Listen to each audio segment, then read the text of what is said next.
مت جرأت و ہمت کا ہے اظہار، سیدھی بات روایات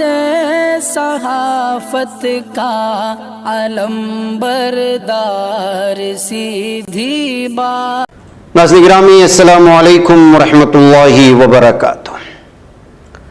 سیدھی بات کے تازہ ترین پرائم ٹائم میں آپ لوگوں کا استقبال ہے۔ ناظرین گرامی،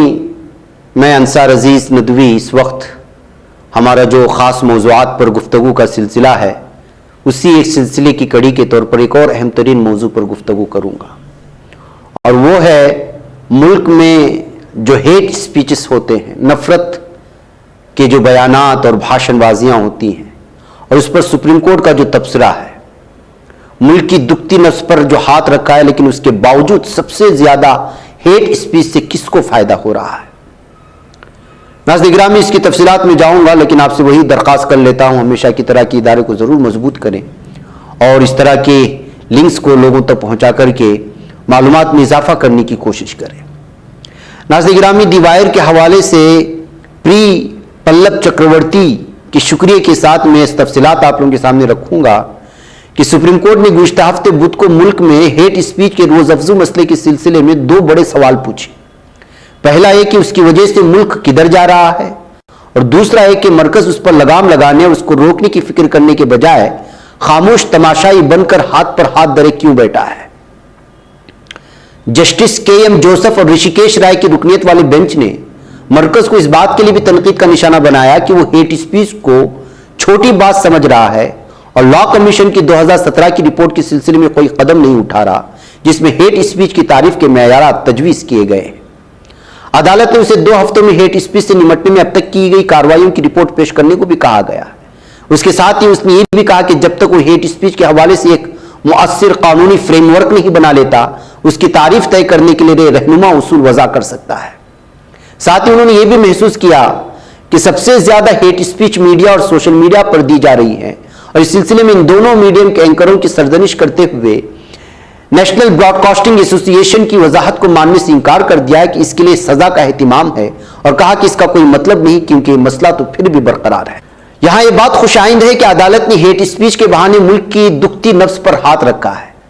اور اس دکھ کو دور کرنے میں مرکزی حکومت کی کاہلی کے سلسلے میں اسے کیفیت طلب کی ہے۔ اس کے ساتھ ہی انہوں نے اس فکر میں بھی حصہ لیا کہ اس کی وجہ سے ملک کہاں جا رہا ہے، لیکن جہاں تک اس سوال کا تعلق ہے کہ مرکز کیوں خاموش تماشائی بن کر بیٹھا ہے، مرکز اسے اس سوال کا جو بھی جواب دے، پوچھنے والے کو بھی پتا ہے اور ملک کو بھی، کہ ایسا صرف اس لیے ہے کہ مرکزی حکومت اور اسے چلانے والی پارٹی ہی ہیٹ اسپیچ کا سب سے زیادہ فائدہ اٹھاتی ہے۔ عدالت کا یہ مشاہدہ کہ سیاسی جماعتیں ہیٹ اسپیچ سے سرمایہ بناتی ہیں اور ان کے پلیٹ فارم بن چکے جو ٹی وی چینلوں کے اینکر اپنی ذمہ داری نہیں سمجھتے، سب سے زیادہ اس پارٹی پر ہی لاگو ہوتا ہے، کیونکہ یہ کھلی حقیقت ہے کہ اس جماعت کے رہنما اور حامی ہی سب سے زیادہ ہیٹ اسپیچ دیتے آ رہے ہیں۔ تکمیلی تلبینہ، طاقت، صحت اور شفا کے لیے سنت اور طب نبوی کا بہترین نسخہ۔ اپنی طاقت و صحت کو بڑھانے اور ہمیشہ باقی رکھنے کے لیے ہر روز صبح ناشتے میں خود بھی استعمال کریں اور اپنے گھر والوں کو بھی استعمال کرائیں۔ اسی طرح آپ اپنے علاقے میں تکمیلی تلبینہ کا بزنس کر کے ہر مہینے 15 سے 25 ہزار روپے تک آسانی سے کما سکتے ہیں۔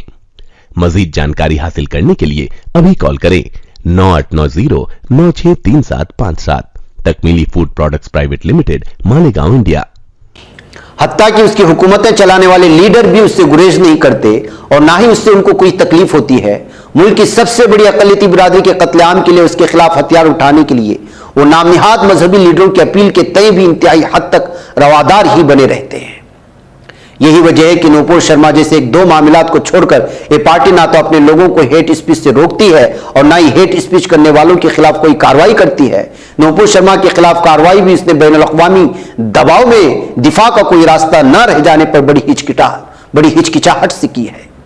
عدالت کا یہ کہنا بلا شبہ درست ہے کہ سوشل، الیکٹرانک اور ڈیجیٹل میڈیا پر سب سے زیادہ ہیٹ اسپیچ دی جا رہی ہے، لیکن وہاں بھی ان میں سے زیادہ تر مرکزی حکومت اور اسے چلانے والی پارٹی کے رہنما، کارکن اور حامی ہی اپنی حکومتوں کی عنایات کی وجہ سے مطلق العنان بنے ہوئے ہیں۔ اگر حکومت نہ چاہے تو اینکر بھی، جن پر عدالت کے مطابق بڑی ذمہ داری ہے، اس طرح ولن بنے نہیں رہ سکتے۔